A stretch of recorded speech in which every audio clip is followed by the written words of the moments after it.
పాపమని పాముకు పాలు పోసి పెంచితే కనికరం లేకుండా కాటేసి పోయిందంట. మనోడే కదా, ఆపదలు ఉన్నాడు కదా, అయ్యో అని ఆదుకుంటే రేపన్న రోజు మనకి పంకనామం పెట్టి పోయిందంట.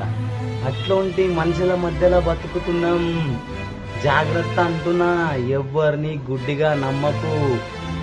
ఇవాళ నువ్వు ఎవరినైతే పాపమని చేరదీస్తున్నావో ఏదో ఒక రోజు వాడే నీకు దీపం పెట్టేసి అంటాడు. అర్థమైందా? మంచికి రోజులే లేవు. ఎవరిని పాపం అనొద్దు, ఎవరిని అయ్యో అనొద్దు.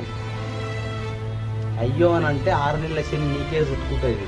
జాగ్రత్త. ఎవ్వని మాయ మాటలు నమ్మి ఎవ్వని వలల వడకుర్రి, ఎవ్వనికి సహాయం చేయకుర్రి.